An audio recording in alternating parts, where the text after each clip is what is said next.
nyari tukangnya. Nggak ada. Tunggulah Pak, tunggu dulu.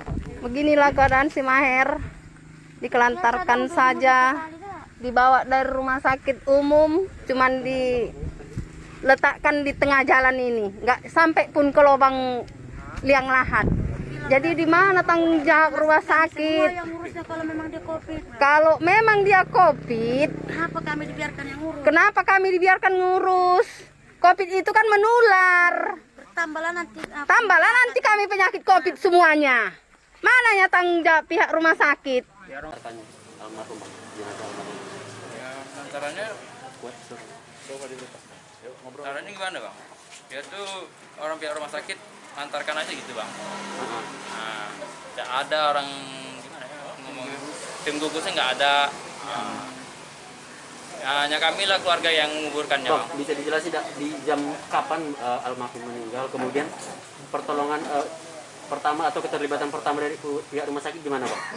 Jam berapa meninggal? Adik saya meninggal jam 6:04 kata rumah sakit. Saya datanglah jam 7. Ya. Kan jam setengah 7 mereka nelpon. Jam 7-an lah saya datang situ. Situ ya suruh ke jenazah, ke kamar jenazah.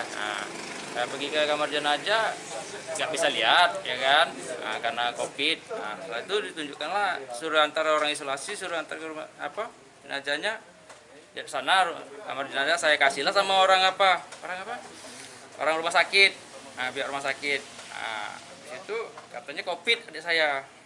Gugurnya gimana katanya kan, ini kan karena COVID ya. Habis itu terus Bang, itu yang memasukkan almarhum ke dalam atau pemulasaraan yang memasukkan almarhum dalam peti itu siapa Bang? kami keluarga, pihak keluarga. Bukan dari pihak rumah sakit ya? Enggak Yang ada orang. memasukkan jenazah ke dalam peti Bang? Yang membungkus almarhum? Membungkus almarhum. Ya orang rumah sakit. Orang ada rumah tiga, sakit. tiga orang, satu perempuan, dua laki-laki itu.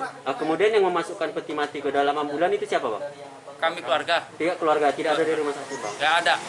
Oke Bang, sejauh itu setelah itu kemudian keterlibatan pihak rumah sakit sampai ke pemakaman itu gimana Bang? Mengantar. Kalau pihak rumah sakit itu nggak ada. Kalau untuk sopir kemarin yang Iya. ngantar, tugas saya cuma mengantar sampai sini. Oke Bang, itu kan sampai di mana Bang? Di pemakaman Sampai mana di Bang? pemakaman Bumi Langgeng. Bumi Langgeng. Itu diantar pakai ambulan Bang ya? Iya, Itu udah sampai mana Bang Bang diantarnya sembilan Bang? itu.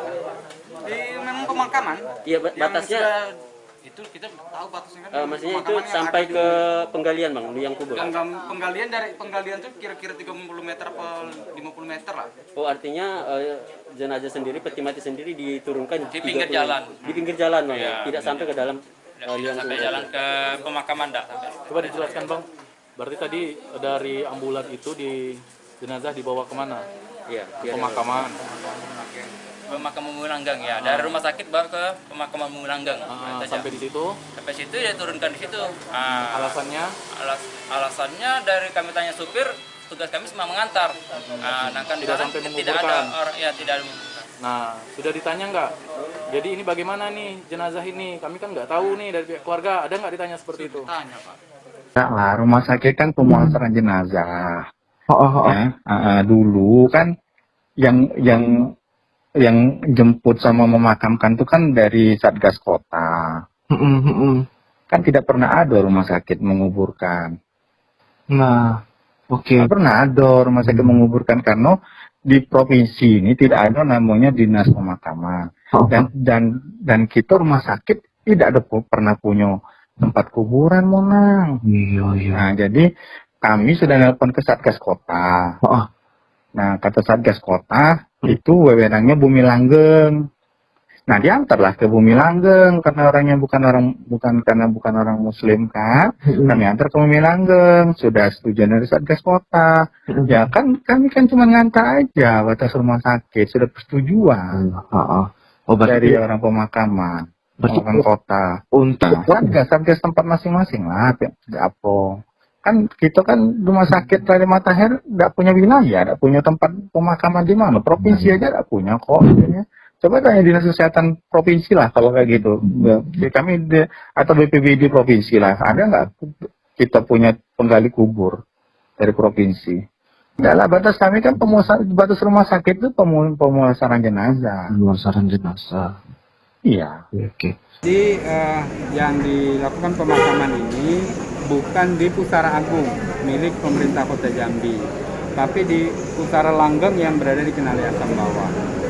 Dan pada pemakaman yang demikian itu biasanya berkoordinasinya dengan gereja atau yayasan bagi yang warga Tionghoa untuk berkoordinasi terhadap proses penggalian. Karena kami memang tidak menaruh tim yang ada di sana.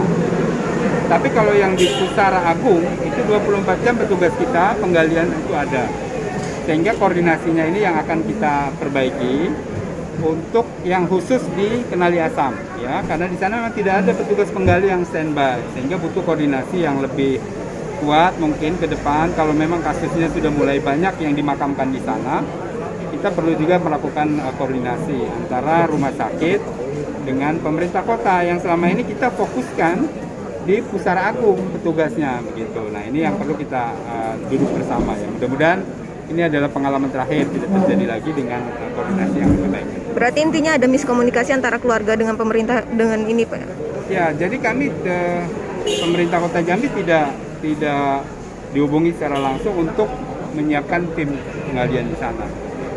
Dan memang selama ini selalu yang berkoordinasi adalah pihak keluarga dan rumah sakit, kemudian menghubungi tim penggali yang ada di tempat pemakaman khusus itu. Nah, terutama misalnya teman-teman saudara-saudara kita dari warga Tionghoa itu sudah ada timnya sendiri. Kemudian dari saudara-saudara kita yang dari kelompok Kristen itu ada dari melalui gereja masing-masing seperti itu. Nah, jadi ini yang perlu kita tingkatkan lah koordinasinya ke depan ya, insya Allah.